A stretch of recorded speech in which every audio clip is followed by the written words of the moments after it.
And there that goes for the video. And there that goes for the audio. Run a little decibel check, microphone check, outs fucking standing. Did I say outs fucking standing? It's plural outs. Alright. And for the folks on the podcast audio, that was an update from Flint, Michigan with the water. And folks that are checking out the video, we're just getting straight to this, coming off of an outlet called the WashingtonBlade.com. This is from August 2nd. Right now it is 4:01 a.m. as I record this on August 6th. I'm 36 years old. And I do need to post up side-by-side pictures. I did take a picture when I turned 30. And I think it'll be interesting to put a side-by-side picture up of me turning 36 for funsies. You know, melanin and all that love. And speaking of love, Alicia Love is, to my understanding at this moment as I read this, is alive. All right, coming off the WashingtonBlade.com article posted August 5th, yesterday at 9 a.m., the journalist is Lou Shibaro Jr. All right. Transgender woman beaten, robbed at D.C. gas station. Black trans woman Alicia Love. This story says she just got off work from her job as a manager at the D.C. Eagle Gay Bar about 3 a.m. on August 2nd. And she was beaten and robbed by seven, to our understanding, cis male attackers. You understand what I'm talking about? Sipping me hot cocoa. By seven motherfuckers. And this was about 3 blocks from the Eagle, as she was walking to a convenience store at a gas station on Minnesota Avenue Northeast, according to the police report. Alicia Love, who first disclosed the incident in a harrowing account on her Facebook page, said the attack took place at 2 locations, at the gas station and less than a block away on the street. She told the folks at this outlet, the Washington Blade, that the incident began when she was walking along Minnesota Avenue after getting off work from her Thursday night shift at the Eagle. Excuse me. And as she typically does, she does a stop at the late night convenience store at the Citgo gas station. And and this is a quote from her retelling to the Washington Blade. As I'm going to the gas station, I walk past a group of 7 guys. They were calling me names like the T word, and he, she, and the F word. I'm not interested in repeating those terms.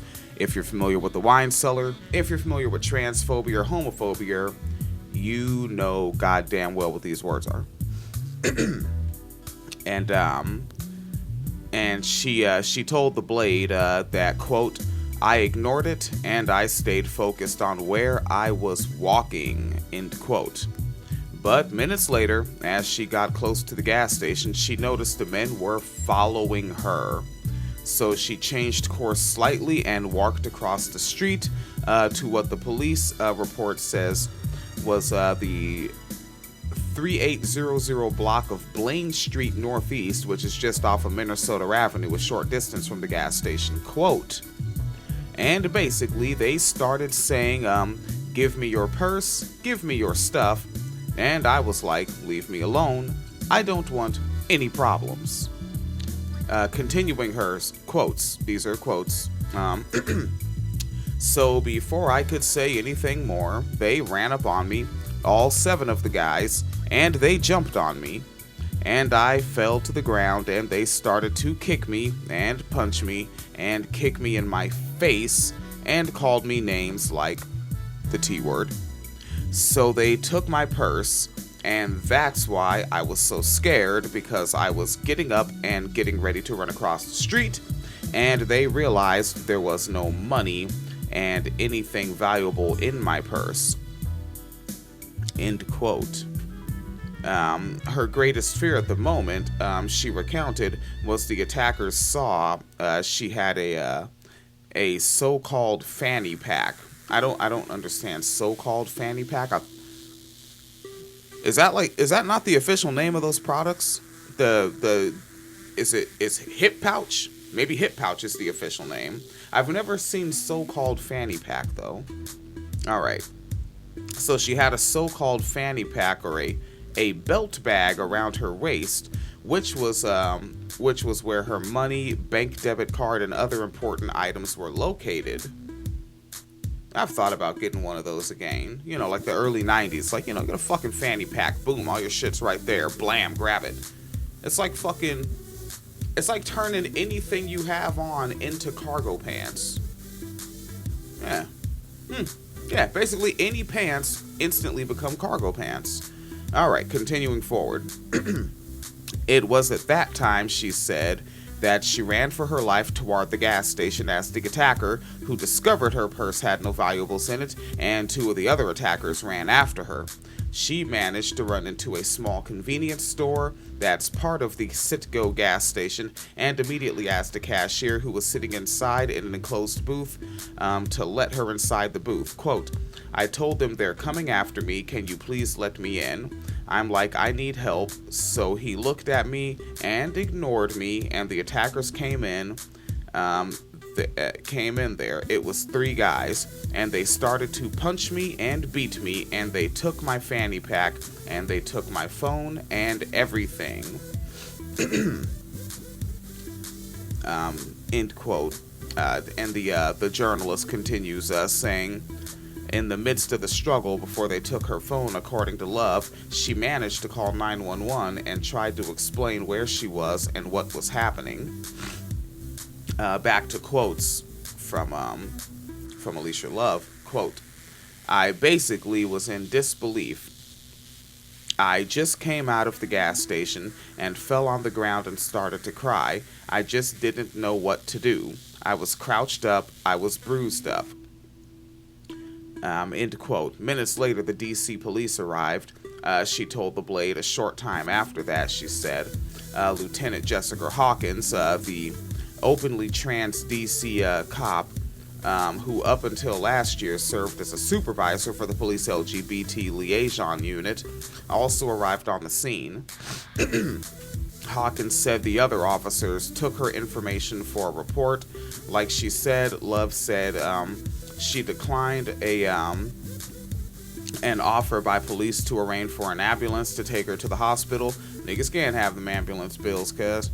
Nigga, she just got her bank card and fucking money jack. Niggas probably can't ambulance bills are a motherfucker, man. Alright.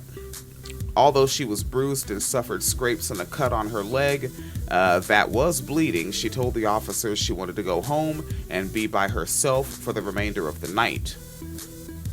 The police report says among the items taken by the attackers was $300 motherfucking dollars in cash, her iPhone, an Uber card, a bank Visa card, and her DC ID.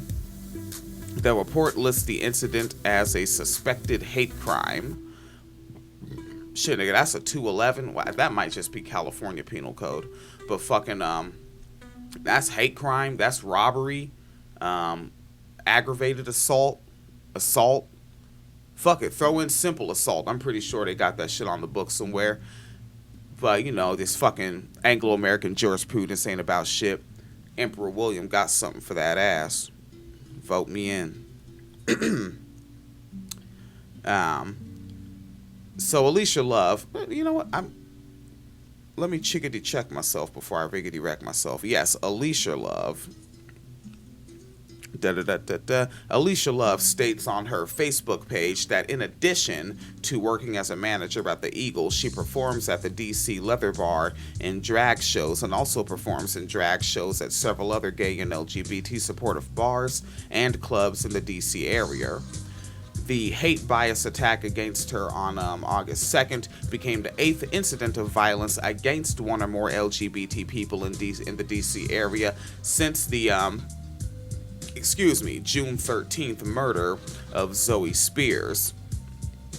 Zoe Spears is a trans woman in Fairmont Heights, and that was just across the DC line in Prince George's County.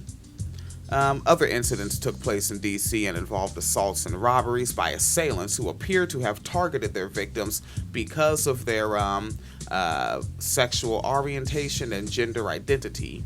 The most recent of other incidents occurred on July 22nd and July 24th, when an unidentified assumed cis male suspect targeted 3 trans women for armed robberies on the street in separate locations where trans women congregate, according to DC police. Right? And and that is what I'm carrying here. There's other items that we just don't really have much time to get to. I've got to get this uploaded and go get on the shift. But Mitch McConnell broke his old buster ass shoulder. Apparently there's some shit called MAGA MILFs. I need to click on that and see what the fuck that is. Also, something coming off of the New York Post. There was black rag dolls that were meant to be abused got pulled from the shelves. Like, these were like, you know, those Raggedy Ann and Andy dolls. You remember them joints if you're elder enough? But they made them like all black, and the idea was that if you're frustrated, you just slam them up against the wall and shit. And they got pulled from shelves. Nancy Pelosi used Ilhan Omar for a photo op and a visit to Ghana. Omar's from Somalia, but Nancy Pelosi is a white supremacist. She really doesn't give a shit. They're both nigger town to her. Centoya Brown is pretty much is getting out, like on the right now status. Well, very fucking soon. But this is from August 2nd, and Centoya Brown was the individual, a person, I think you could say actually was trafficked, right? If I remember the story right. And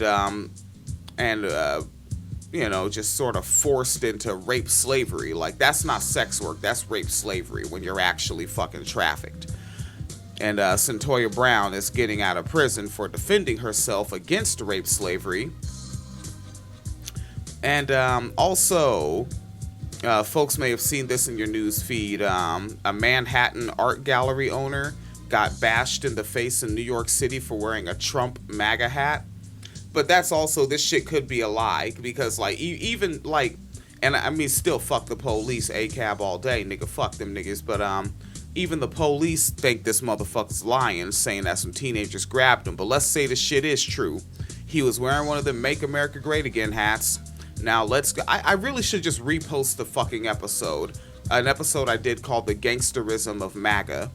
Because, nigga, when you put on that MAGA hat, you're putting on some shit that is associated with people that put in work. Alright? Gangster shit. Thug shit. Like, when you put that on, you're associating yourself with those white people in Florida that were beating that black man and yelling nigger and, ironically, all lives matter at the same time. Alright, if folks might remember that from the, I think that was late 2015, somewhere around there. You know what I'm talking about. You're associating yourself with fucking school children, white school children that were beating the shit out of and choking out fucking Muslim school children. Elementary we're talking about. Elementary and middle school and shit. Alright? You're associating yourself with them. On some level, I think Dylan Roof was pre-MAGA, but he's fucking associated. You know, all these fucking runners and gunners shooting up the mosques and all that, running up, shooting them niggas in the, what was it, like Kroger's grocery store? Kroger's, one of those gentrifier stores. One of those stores where, you know, when it shows up, you're like, oh shit, we finna get gentrified. One of those stores. Like, you put that hat on and you're telling everybody who's not white and not Protestant, you could probably say Catholic too, not white, not Protestant Catholic, not westernized around you, that you will fuck them up. And so they saw that. And you know what? If you follow the logic pragmatically, these motherfuckers want all these stand your ground laws, right?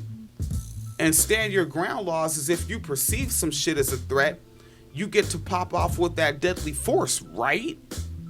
Right? A MAGA hat wearing motherfucker is a threat.